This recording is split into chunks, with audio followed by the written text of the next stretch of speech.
سرکار سیدی اعلی حضرت نور دیدہ سرکار حجت الاسلام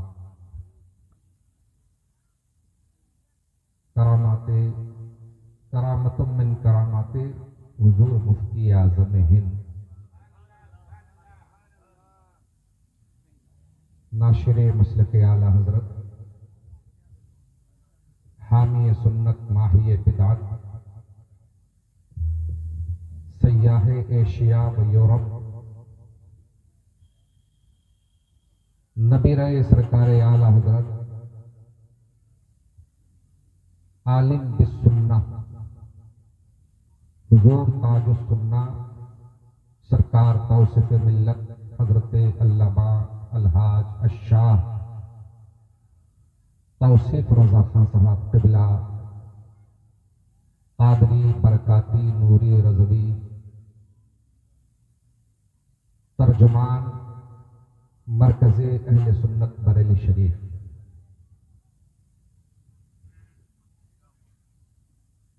آپ کی نگاہوں کے سامنے فیضان رضویہ و برکاتیہ و نوریہ تقسیم فرما رہے ہیں۔ اس مبارک اسٹیج پر تشریف فرما قابل صد احترام علماء اہل سنت بالخصوص قائد جلسہ حضرت علامہ مولانا غلام حامد رضا صاحب، حضرت علامہ مولانا مخدوم رضا صاحب اور ان کے جملہ برادران، بزرگ عالم دین حضرت علامہ مولانا روشن علی صاحب قبلہ رضوی، مفکر ملت حضرت علامہ مولانا داؤد عالم صاحب قبلہ رضوی، شورا اسلام اور ہمارے دیگر علماء، السلام علیکم ورحمۃ اللہ وبرکاتہ۔ آپ تمام سامعین کو بھی میری طرف سے اور اس اسٹیج کی طرف سے السلام علیکم ورحمۃ اللہ تعالی وبرکاتہ۔ دیکھیے، حضور توصیف ملت خاص عرص پاک کے لیے آپ سفر فرما کر ہمارے اور آپ کے درمیان قدم رنجا ہوئے ہیں، اور میں سمجھتا ہوں ہم سب کو آج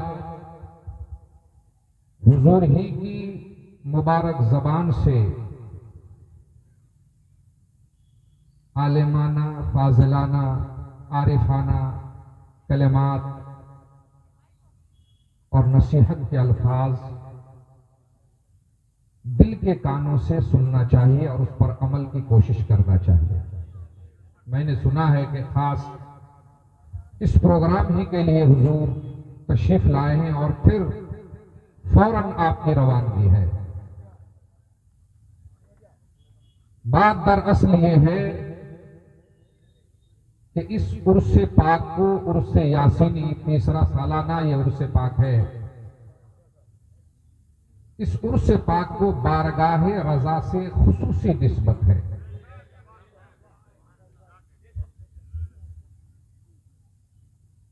اور بارگاہ رضا میں یہ عرص مقبول ہے، اس کی سند حضور توصیف ملت کی تشریف آوری ہے۔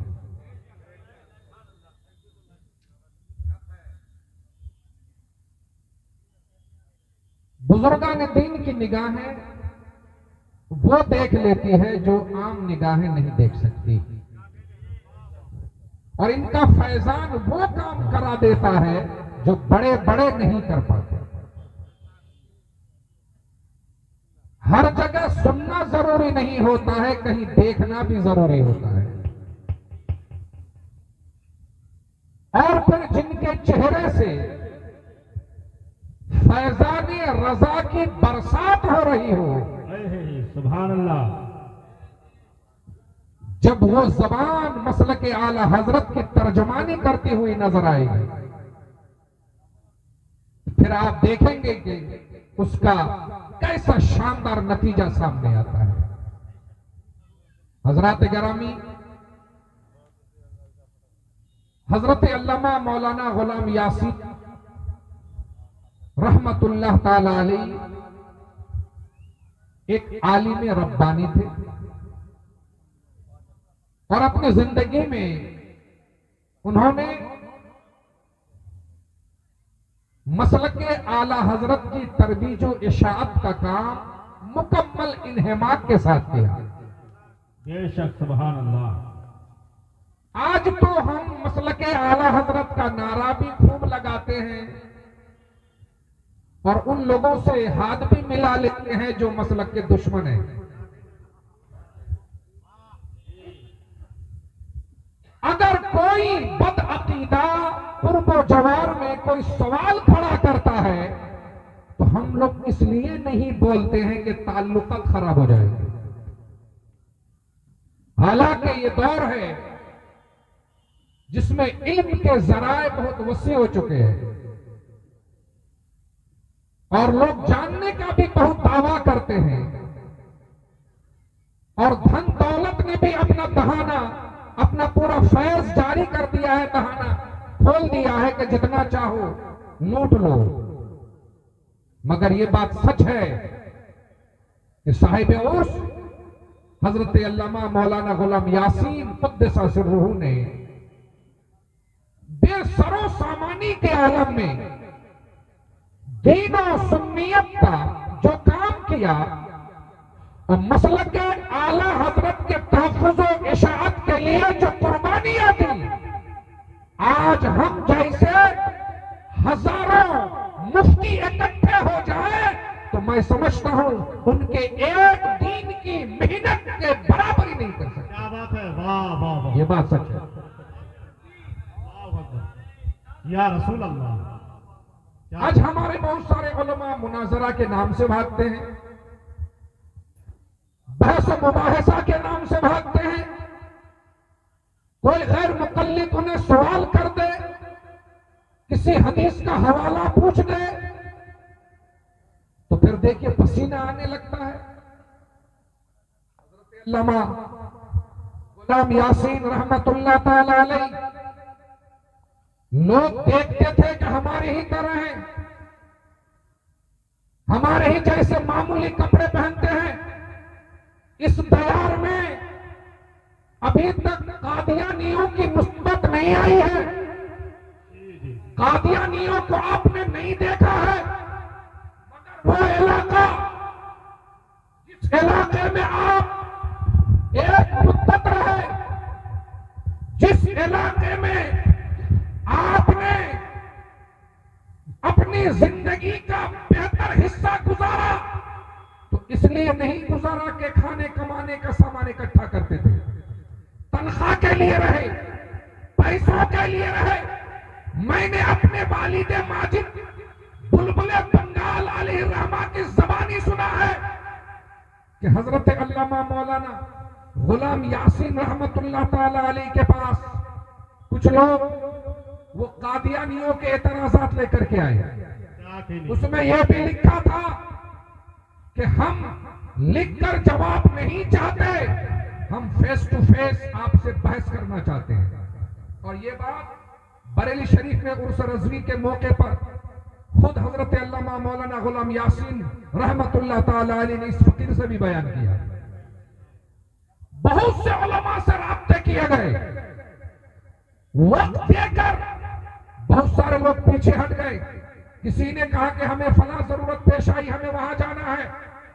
حضرت علامہ غلام یاسین رحمت اللہ تعالی علیہ ایک فرد کے ساتھ ایک سائیکل لے کر، کتابوں کو لے کر کے قادیانیوں کے درمیان پہنچے، ان کے ساتھ گھنٹوں بحث کیا، ان کو شکست دی، اور وہاں جا کر کے مسلک حق، مسلک اعلی حضرت کا بولوانا کیا۔ نعرہ تکبیر، نعرہ رسالت، مسلک اعلی حضرت عرس یاسینی، فیضان حضور توصیف ملت۔ واہ واہ واہ۔ لوگ تو کہتے ہیں کہ یہ جھگڑا فساد نہ کیا کرو۔ آج اگر ہم علاقے میں کسی کو مناظرہ کا چیلنج کریں، مناظرہ کی مجلس سجائیں اور آپ سے یہ کہیں